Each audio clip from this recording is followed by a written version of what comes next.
Hey guys, it's Ryan with Easy Gaming, and today I'm here to do a Valkyrie character overview on the new game, For Honor.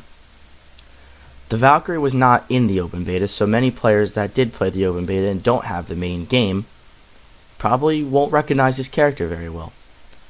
As you can see, the Valkyrie wields a spear and a shield, and we're going to go right into the customization.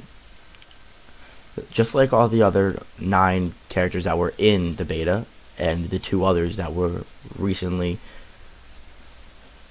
inputted into the game, the Valkyrie has 4 main customizations: the weapon, chest, arms, and helm. If we go through, you can see with the Valkyrie spear, you can upgrade the parts and replace the parts to her spear head, her spear shaft, and her shield. The helm is a little bit different, and that is something I'll get to in a couple of seconds. The chest and arms are literally the same exact as the other characters from before. If you go over to the appearance tab, you'll notice that the Valkyrie has a list of different outfits. The Valkyrie, which is Valkyrie Sea Snake, is an outfit that is gifted for pre-ordering the game. I think it's pretty cool. You may disagree. All the other outfits here are purchasable with steel, and you can pause the video if you want to see any of them up close. Now, the reputation outfits work a little bit differently. You can't purchase these outfits with steel. You unlock them when you prestige in the game. As you can see, down in the bottom right, it says Reputation 1, Bloody Knight. Customization unlocked by acquiring an outfit at Reputation 1. So, when you get to level 20 with your character, you reach Reputation 1, unlocking this outfit. All of these outfits are the same. I'm going to scroll over all of them just in case you guys want to stop and pause and see any of them.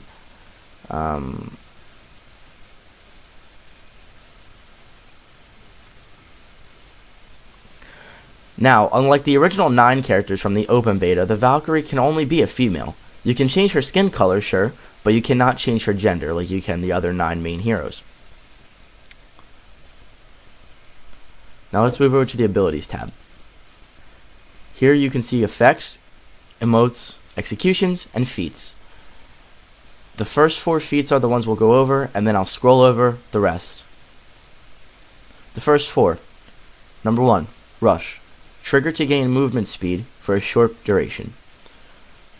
Bloodlust. This is a passive feat, which means that once you reach the level of this required level of XP to unlock this within game, you don't have to activate it like you would Rush here. It would just automatically go for you. So killing heroes grants temporary attack and defense bonuses. Defensive boost. Javelin. So this is one that you do have to activate. If it's yellow, you have to activate. If it's white, you don't. Javelin. Throw a javelin for moderate damage. Scout. All enemies are marked for death and show up on radar. I'm just going to display the second set of feats here, just in case you guys want to pause and look over them. And now the third.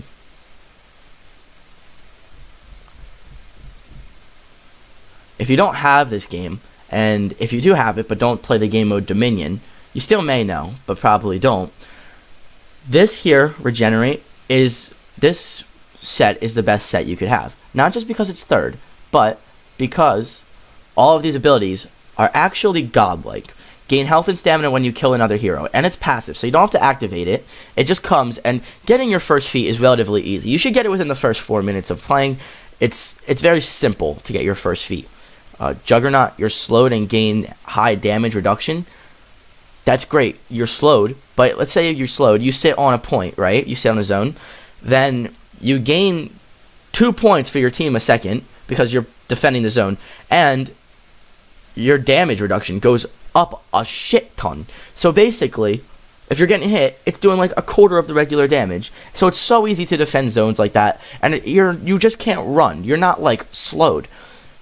Sharpened blade. So a bleed effect. This is actually insane. Like it's probably one of the best ones on this list. The bleed effect basically means if I stab someone with my spear, they're going to be damaged. They're going to be bleeding. So they're going to be losing health throughout the rest of the fight, which is huge because it's basically reducing half of their health bar. Like, it's actually a crazy ability. Now, Fire Flask, throw a projectile, creating a fire effect over an area. I just left this one here because I wanted to explain how good it is. It's great for getting out of situations. But the fourth here is Regenerate. It's a passive feat. Regenerate your health when out of combat is the strongest feat on this list. If you play this game, you will know that it is difficult to heal in-game. Unless you're sitting on one of your zones, or if you're playing in duel, you run over one of those health spawns. You know, it's very difficult to get health back. So the fact that you can regenerate your health when out of combat, you roll out of combat, you run away from someone. If you're getting double teamed, let's say, you roll out, run away. You know, you're healing, which is great because if they're chasing you, you can turn around and fight when they probably don't have that feat, you know. So let's go over the executions. We have Trick Shot,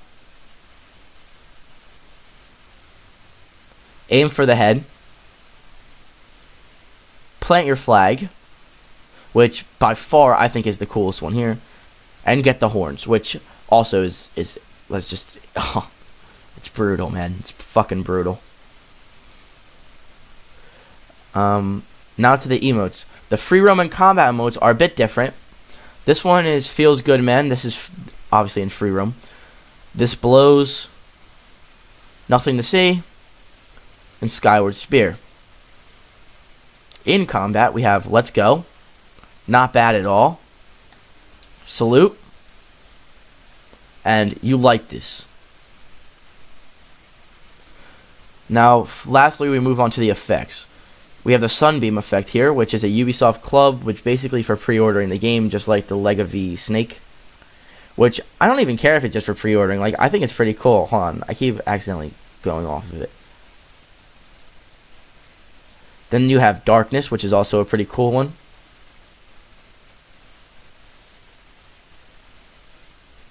And lastly, Thor's Strike.